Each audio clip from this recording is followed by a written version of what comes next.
तो आज हम पढ़ेंगे एनसीईआरटी साइंस क्लास 10th का चैप्टर नंबर 11 इलेक्ट्रिसिटी। आज हम लोग इसके पूरी रीडिंग करेंगे। पहले हम फर्स्ट टॉपिक कवर करेंगे which is 11.1 electric current and circuits और एग्जाम्पल 11.1 देखेंगे। तो स्टार्ट करते हैं। Electricity has an important place in modern society. It is a controllable and convenient form of energy for a variety of uses in homes, schools, hospitals, industry, and so on. What constitutes electricity? How does it flow in an electric circuit? What are the factors that control or regulate the current through an electric circuit? In this chapter, we shall attempt to answer such questions. We shall also discuss the heating effect of electric current and its applications. So this is the introduction paragraph. उसमें इसको ज़्यादा नहीं बताया गया, बस ये बताया कि हमारे मॉडर्न सोसाइटी के लिए इलेक्ट्रिसिटी बहुत ही ज़्यादा इंपॉर्टेंट चीज़ बन गई है, विच इज़ ट्रू, क्योंकि हम लोग इलेक्ट्रिसिटी के अलावा और कुछ कर नहीं सकते. Like electricity is the most needed thing. ये एक ऐसा फॉर्म ऑफ एनर्जी है जो कंट्रोलेबल है, मतलब हम इसको आसानी से कंट्रोल कर सकते हैं और कन्वीनियंट है, हर कोई इसे यूज़ कर सकता है और लाइक बहुत सारी जगह से यूज़ करते हैं. हम इन्हें घरों में यूज़ करते हैं, स्कूल्स में यूज़ करते हैं, हॉस्पिटल्स में यूज़ करते हैं, इंडस्ट्रीज में यूज़ करते हैं. ऑलमोस्ट इलेक्ट्रिसिटी हर जगह यूज़ होता ही है. तो अपन अब डिस्कस करते हैं इलेक्ट्रिक करंट एंड सर्किट के बारे में. We are familiar with air current and water current. We know that following water constitute water currents in rivers. Similarly, if the electric charge flows through a conductor, for example, through a metallic wire, we say that there is an electric current in the conductor.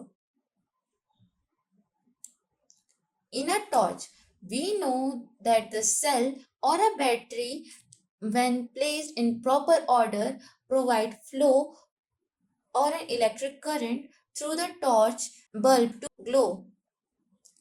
We have also seen that the torch gives light only when it switches on. What does a switch do? A switch makes a conducting link between the cell and the bulb. A continuous and closed path of an electric current is called electric circuit. Now, if the circuit is broken anywhere or the switch of torch is turned off, the circuit stops flowing and the bulb does not glow. So इस paragraph में basically हमें electric charge के बारे में बताया कि like अगर कोई इलेक्ट्रिक चार्ज है जो एक कंडक्टर के थ्रू पास हो रहा है, फ्लो हो रहा है. जैसे एक मेटेलिक वायर ले लो, कोई भी मेटल का वायर ले लो, तो उसे हम बोल देते हैं कि इलेक्ट्रिक करंट है कंडक्टर में. ठीक है. तो इसे अच्छे से समझाने के लिए लाइक इलेक्ट्रिक करंट का काम क्या है, इसे अच्छे से समझाने के लिए हमें एक टॉर्च का एग्जांपल दिया गया, जिसमें हम जैसे जानते हैं कि हम सेल या फिर बैटरी लगाते हैं टॉर्च में, जिससे चार्ज का फ्लो चालू होता है, जिससे चार्ज फ्लो होने लग जाता है, या फिर हम बोल सकते हैं इलेक्ट्रिक करंट फ्लो होता है और जो टॉर्च बल्ब है वो जलने लग जाता है. और हम ये भी देखें कि जब टॉर्च है वो तभी हमें लाइट देता है जब हम उसको स्विच ऑन करते हैं. अब ये स्विच का क्या काम है, ये बात देखते हैं. एक स्विच का काम ये है कि जो कंडक्टिंग लिंक है वो बनाएगा सेल में. तो स्विच कुछ नहीं, एक ऐसे लाइक ऐसा मतलब वो लिंक बना देता है, वायर को कनेक्ट कर देता है, जिससे जो बल्ब है वो जल जाता है. अब यहाँ पे हमें हमारा फर्स्ट डेफिनेशन मिलता है किसका, इलेक्ट्रिक सर्किट का. ओके. अब इलेक्ट्रिक सर्किट है क्या? A continuous and closed path of an electric current is called electric circuit. It's nothing special. like यहाँ पे हम देखते हैं एक कंटिन्यूस पाथ है, मतलब वो जो पाथ है वो कनेक्टेड है, कहीं पर उसके ब्रेकेज नहीं आई है, और क्लोज्ड है, ऐसे नहीं कहीं से ओपन हो गया है, और कंटिन्यूस है. ऐसा नहीं कि भाई इधर गया फिर वो वायर चेंज हो गया, ऐसा वैसा नहीं है। तो फिर उस क्लोज पाथ को हम लोग इलेक्ट्रिक सर्किट बोलते हैं। Okay, now if the circuit is broken, अगर सर्किट कहीं से ब्रोक हो गया फिर हम लोगों ने टर्न ऑफ कर दिया, तो फिर जो करंट है वो फ्लो नहीं करेगा और जो बल्ब है वो चलेगा नहीं, मतलब वही करंट ब्रेक हो गया, सर्किट ब्रेक हो गया वहां से। How do we express electric current? Electric current is expressed by the amount of charge flowing through a particular area in unit time. In other words, it is the rate of flow of electric charges. So यहाँ पे हमारा next definition मिल गया, which is electric current का definition. Electric current को हम लोग simply ये बोल सकते हैं कि जो अमाउंट ऑफ चार्ज है, जितना चार्ज एक पर्टिकुलर एरिया में एक पर्टिकुलर टाइम में या फिर एक यूनिट ऑफ टाइम में पास हो रहा है, उसे इलेक्ट्रिक करंट बोलते हैं। In circuits using metallic wires, electrons constitute to flow charges. However, electrons were not known at the time when the phenomena of electricity was first observed. So, electric current is considered to be flow of positive charges, and the direction of flow of positive charges was taken to be the direction of electric current. तो क्या हुआ था, अपन electric current का दूसरे तरीके से ये भी बोल सकते कि वो जब rate of flow of charges, जो चार्ज है वो कैसे कितने टाइम पे वो फ्लो कर रही है। तो उस समय क्या हुआ था कि जब इलेक्ट्रिसिटी हमने पहली बार ऑब्जर्व किया था, तब इलेक्ट्रॉन्स के बारे में हमें नहीं पता था।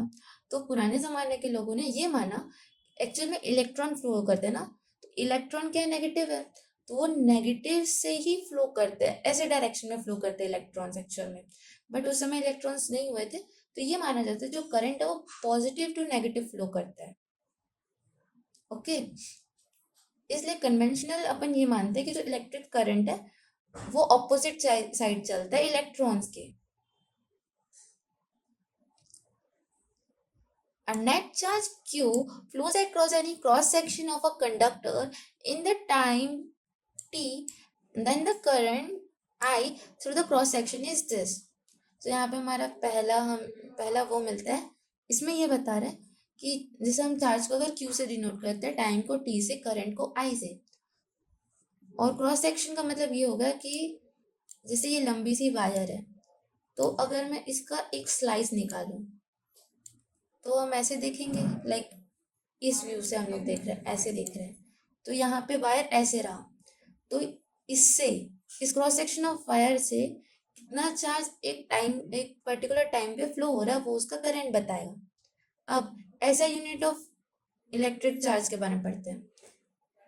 The SI unit of electric charge is coulomb, which is equivalent to the charge contained nearly in 10 to the power 18 into 6 electrons.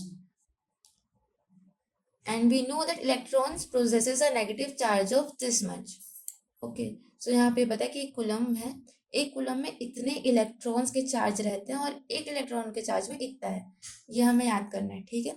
Then जो करंट है is expressed by a unit called ampere, जिसे named after the French scientist Andre Marie Ampere. ये याद नहीं करना, ये इतना important नहीं है, बट हमें ये याद करना पड़ेगा कि जो इलेक्ट्रिक करंट का यूनिट है वो एम्पियर है। ओके, अब यहाँ पे 1 ampere is constituted by the flow of 1 coulomb of charge per second, that is 1 ampere equals to 1 coulomb upon 1 seconds. So ये हमने यहाँ पे ये वाला फॉर्मूला पुट करा है और हम 1 एम्पियर की वैल्यू निकाला है। तो जैसे क्वेश्चंस आते हैं ना, डिफाइन 1 एम्पियर, सो यहाँ पे अपन डिफाइन कर सकते हैं कि 1 एम्पियर क्या होता है। 1 एम्पियर जब 1 कूलम का चार्ज पर सेकेंड फ्लो होगा तो वो 1 एम्पियर कहलाएगा। Okay, small quantities of current are expressed in milliamperes, which is 1 mA equals to 10 to the power negative 3 ampere, and microampere, which is 1 microampere equals to 10 to the power negative 6 ampere. instrument called ammeter measures electric current in a circuit. It is always connected in a series through which the current is to be measured. Figure 11.1 shows the schematic diagram of typical electric circuit comprising of cell, electric bulb, ammeter and a plug key. Plug key को ही हम switch बोलते हैं. Note that the electric current flows in the circuit from the positive terminal on the cell to the negative through the bulb and ammeter. So यहाँ पे हमने 1 ampere का definition पढ़ा. Then ये बोलते हैं कि जो मिली एम्पियर है, मतलब एम्पियर के भी सब यूनिट्स हैं. जैसे मिली एम्पियर 1 मिली एम्पियर अपन 10⁻³ 3 एम्पियर बोलते हैं. 1 माइक्रो एम्पियर 10⁻⁻6 एम्पियर बोलते हैं. देन हम एक इंस्ट्रूमेंट के बारे में पढ़े विच इज एमीटर. एमीटर क्या होता है? एमीटर जो एम्पियर है उसको मेजर करने के लिए, एम्पियर मतलब बोले तो इलेक्ट्रिक करंट, उसे मेजर करने के लिए होता है. इसे सीरीज में अटैच करते हैं. ये सीरीज और पैरेलल के बारे में आगे पढ़ेंगे. और देन हम एक इलेक्ट्रिक सर्किट का स्कीमेटिक डायग्राम बताया जिसमें ये बैटरीज है, ये बल्ब है, ये एमीटर है, ये स्विच है. और ये हमें याद रखना पड़ेगा, जो इलेक्ट्रिक करंट है वो हमेशा पॉजिटिव, ये जो लंबी डंडी है वो पॉजिटिव को दिखाती है और जो छोटी डंडी है वो नेगेटिव को. तो पॉजिटिव से नेगेटिव फ्लो होती है बल्ब के थ्रू और एमीटर के थ्रू, ऐसे फ्लो होती है. देन हम पढ़ेंगे एग्जाम्पल 11.1 के बारे में. एग्जाम्पल 11.1 क्या में अपन को क्वेश्चन मिला है कि एक इलेक्ट्रिक करंट है 0.5 एम्पियर का जो एक बल्ब से पास होता है 10 मिनट्स के लिए. तो हमें amount of electric charge that flows through the circuit, तो सर्किट से कितना इलेक्ट्रिक चार्ज फ्लो हो रहा है, मतलब ये जो हमारा वो है, ये जो हमारा फॉर्मूला है I = QT, इसको हमने पुट किया. तो क्या हुआ है यहाँ पे, I = QT होता है तो सी I =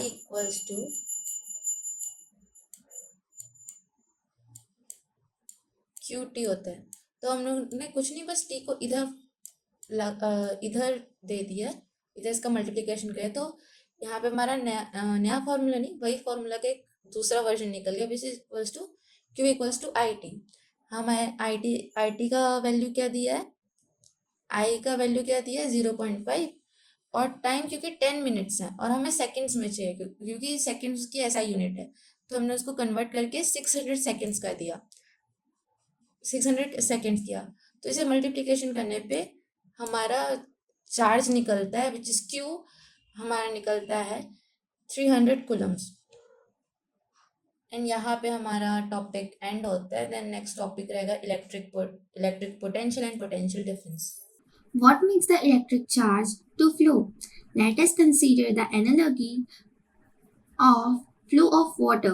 Charge do not flow in a copper wire by themselves, just as water is in a perfectly horizontal tube does not flow. If one end of the tube is connected to a tank of water kept at a higher level, such that there is a pressure difference between the two ends of the tube, water flows out of the other end. Water flows out of the other end of the tube. For flow and charges in a conducting metallic wire, the gravity of course do not play the role. Electrons move only if there is a difference of electric pressure called potential difference along the conductor. This is difference of potential may be produced by a battery consisting of one and more electric cells. The chemical action within a cell generates the potential difference across the terminals of the cell. Even if no current is drawn from it, When the cell is connected to a conducting circuit element, the potential difference sets the charges in the motion in the conductor and produces an electric current. In order to maintain the current is a given electric circuit, the cell has to expend its chemical energy stored in it. We define the electric potential difference between 2 points in an electric circuit carrying some current as the work done of the unit as the work done to move a unit charge from one point to other. Potential difference V between 2 points equals to work done W upon charge Q. ये हमारा एक और वो मिल गया formula, ठीक है। तो इसमें बेसिकली क्या कहा है कि let me check if there is नहीं है ना, यहाँ पे हम लोग को वाटर एनालॉगी के बारे में बताया। वाटर एनालॉगी सिंपली क्या होता है कि लाइक ये एक टैंक है, ये यहाँ पे पाइप है और ये एक टैंक है, ओके। हाँ ऐसे ऐसे ऐसे है। तो इस टैंक का पानी इस टैंक में तब तक ही जाएगा जब तक ये दोनों टैंक ऐसे बराबर में नहीं आ जाते। अगर ऐसे कोई टैंक है तो इसमें कोई पानी नहीं आएगा, क्यों? क्योंकि यहाँ पे हायर पोटेंशियल है, ठीक है। यहाँ पे हायर पोटेंशियल है, यहाँ पे लोअर पोटेंशियल है, ठीक है। अब यहाँ पे बराबर पोटेंशियल है, तो जब तक कि लाइक कोई डिफरेंस क्रिएट नहीं होता, लाइक कोई डिफरेंस क्रिएट नहीं होगा तब तक कि हायर टू लोअर कोई चीज़ जा नहीं सकती ना, वैसी टाइप का। तो वाटर एनालॉगी है। तो इसकी ऐसी जैसे अपन को अब इलेक्ट्रॉन को फ्लो कराना है तो ग्रेविटी से तो फ्लो नहीं हो सकती इलेक्ट्रॉन। अगर हमें कोई कंडक्टर में इलेक्ट्रॉन फ्लो कराना है, मतलब करंट फ्लो कराना है, तो हमें पोटेंशियल डिफरेंस बनाना पड़ेगा। जैसे कि बैटरी बनाती, बैटरी क्या करती है, ये हमारी बैटरी है, ये ऐसे पोटेंशियल डिफरेंस बनाती है। हम मैं यहाँ पे कोई स्विच वगैरह नहीं लगाती, सिंपल सा वायर बस कनेक्ट कर रही हूँ। तो यहाँ पे हायर पोटेंशियल रहता है और यहाँ पे लोअर,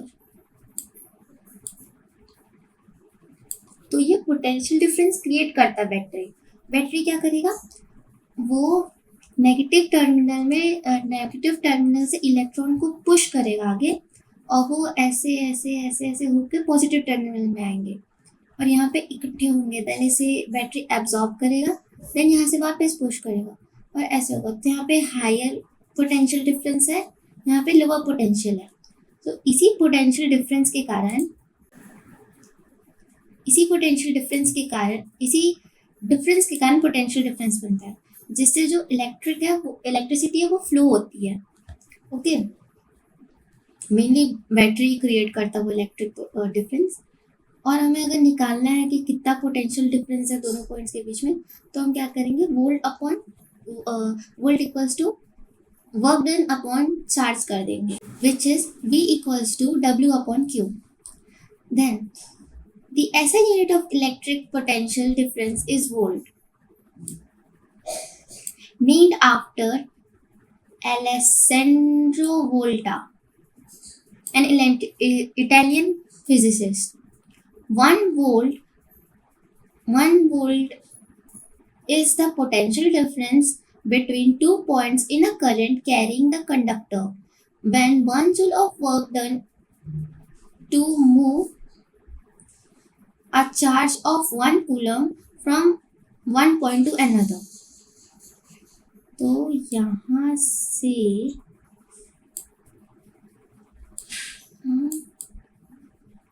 यहाँ से यहाँ तक आपको आपका आंसर मिला है, which is like define 1 volt. अगर आता है कि डिफाइन 1 वोल्ट तो आप क्या करेंगे, ये आंसर लिखेंगे और ये बना देंगे, ये 1 volt equals to 1 joule upon 1 coulomb, ठीक है। Potential difference is measured by means of an instrument called voltmeter। जो पोटेंशियल डिफरेंस है हम उसको वोल्ट मीटर के थ्रू मेजर कर सकते हैं कि कितना पोटेंशियल डिफरेंस है। The voltmeter is always connected to parallel, ये सीरीज और पैरेलल हम अभी आगे पढ़ेंगे। The potential between which the potential difference is measured is to be, okay, मतलब लाइक ये सर्किट है, ये हमारा सर्किट है, तो जो वोल्ट मीटर है यहाँ यहाँ पे नहीं दिया ना अभी आपको, हाँ, तो जो वोल्ट मीटर है उसको ऐसे करके यहाँ पर वोल्ट मीटर रहता है और वो ऐसे करके कनेक्टेड रहता है, ठीक है। तो ये पैरेलल होता है, ये ऐसे इसके पैरेलल में कनेक्ट होता है, ओके। नेक्स्ट हमारा है सर्किट डायग्राम। तो आज हम इसके बारे में पढ़ना स्टार्ट करते हैं। We know that an electric circuit as shown in figure 11.1 comprises a cell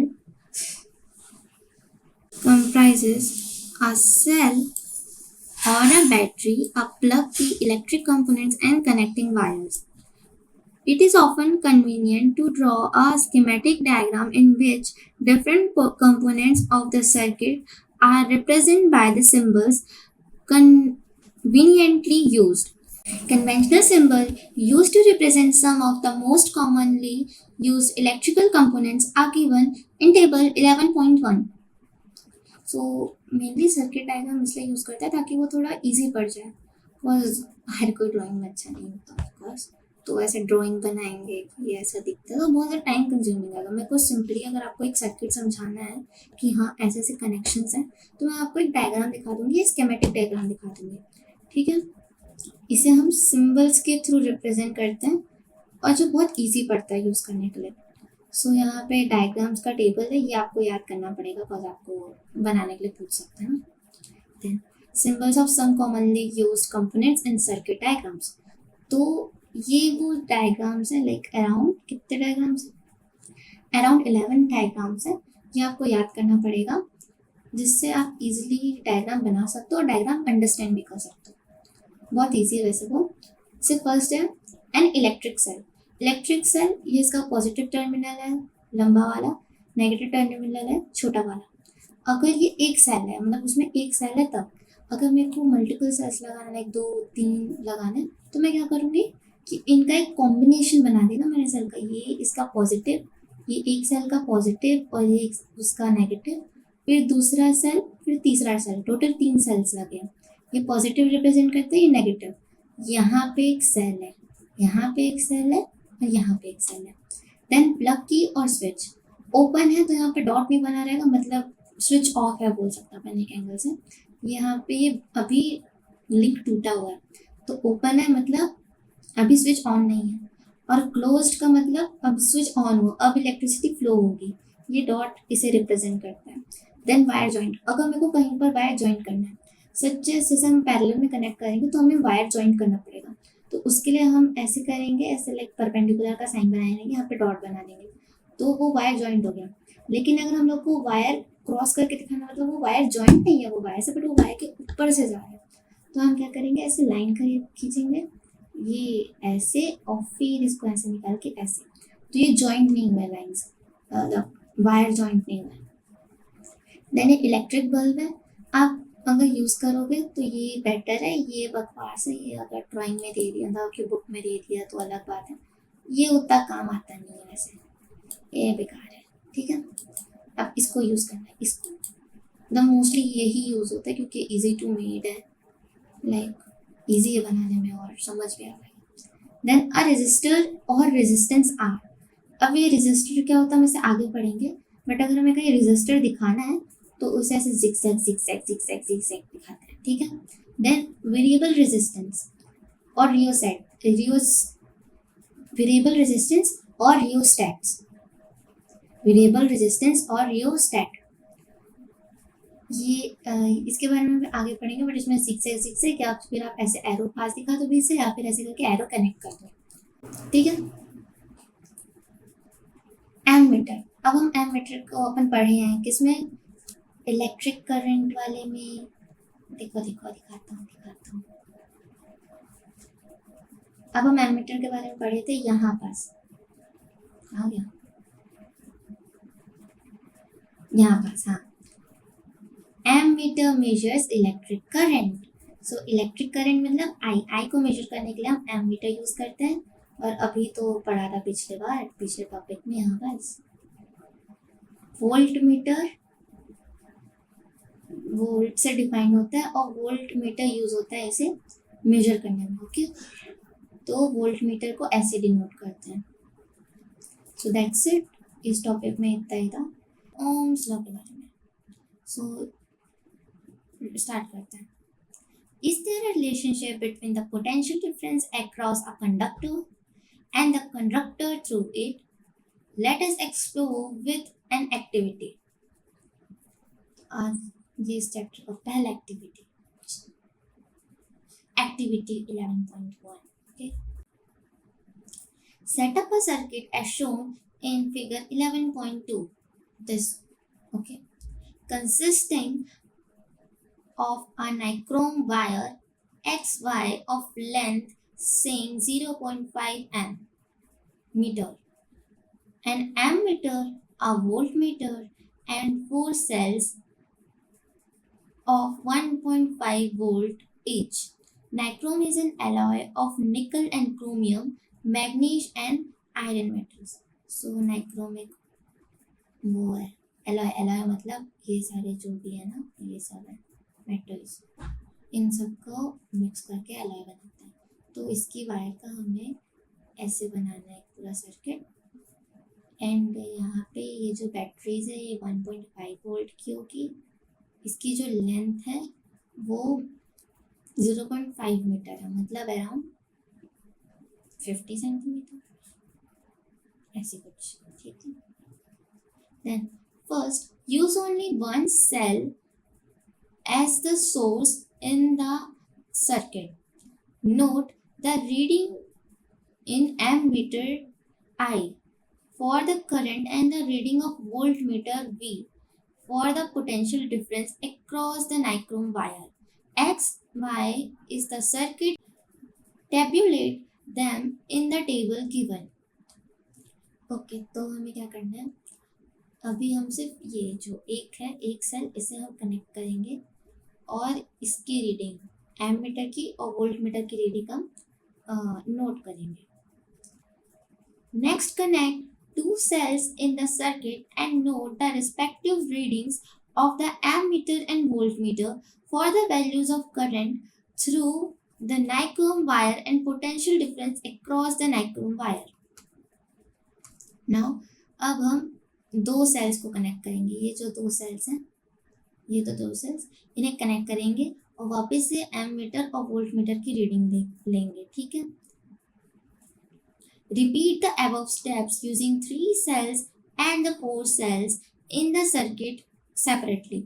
अब देन फिर एक बार 3 सेल को कनेक्ट करेंगे, फिर एक बार 4 सेल को, ऐसे करके रीडिंग्स लेंगे, ठीक है।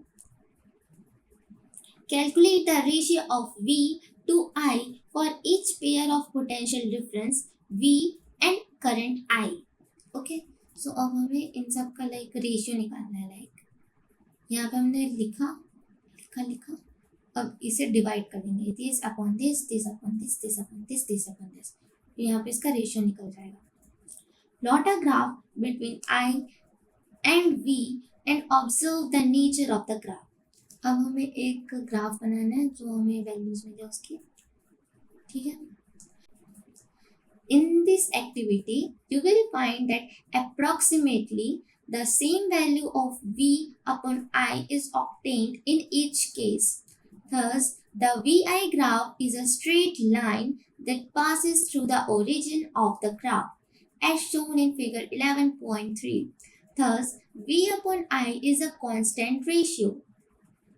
तो अब हमने प्लॉट करा तो अब देख सकते हैं एकदम स्ट्रेट लाइन में है, मतलब जो इन दोनों का रेशियो वो बराबर है। मतलब ये बोल सकते हैं जैसे जैसे V बढ़ रहा है मतलब पोटेंशियल डिफरेंस बढ़ रहा है, वैसे वैसे I मतलब करंट भी बढ़ रहा है।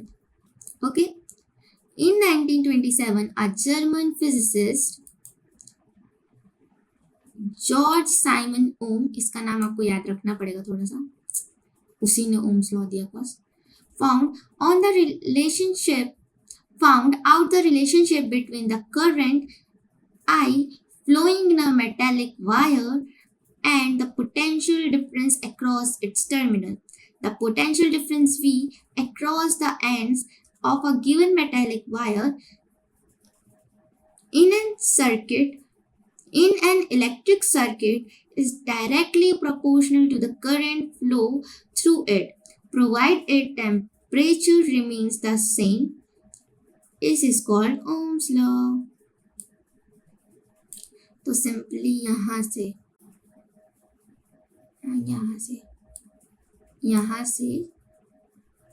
यहाँ तक आपको ओम्स लॉ के बारे में बताया।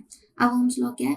इसमें ये बता रहा है कि जो पोटेंशियल डिफरेंस V है जो एक मेटेलिक वायर में फ्लो हो रहा है वो डायरेक्टली प्रोपोर्शनल है I से। वो सिंपली ये बोल रहा है potential difference V is directly proportional to I। ठीक है,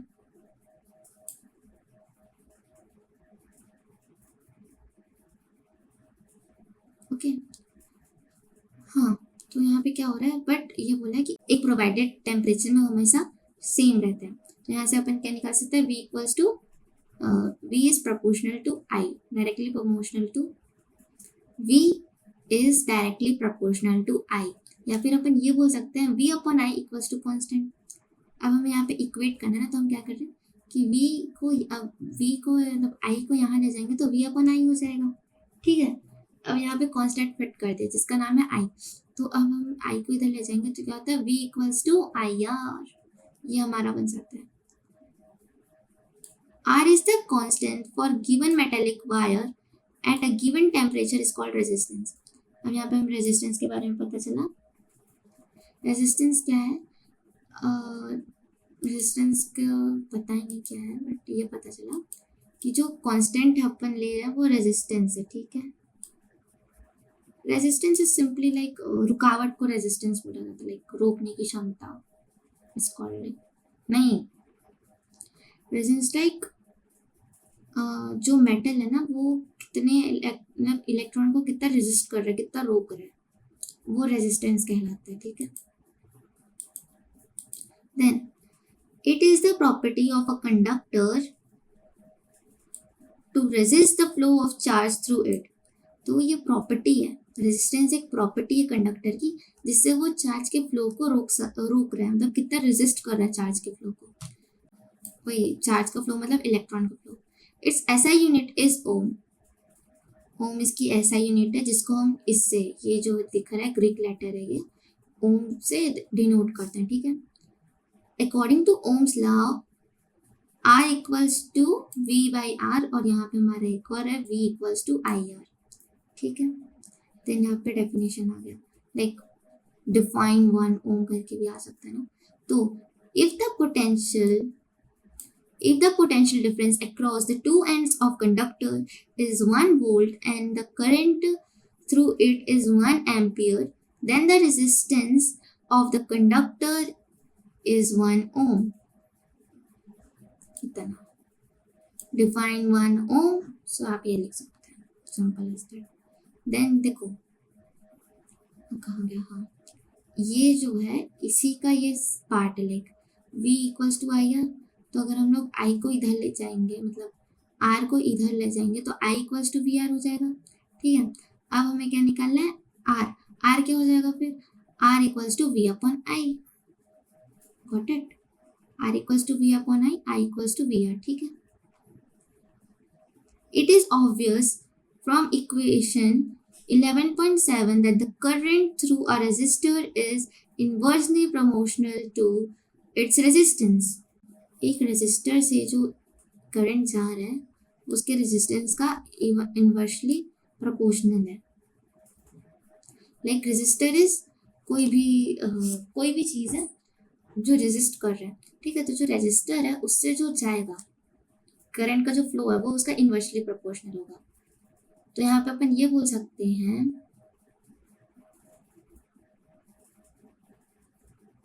यहाँ पे अपन ये बोल सकते हैं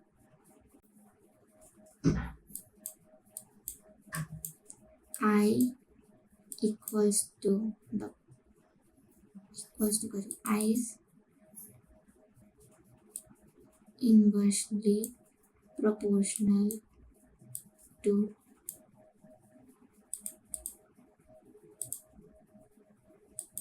R.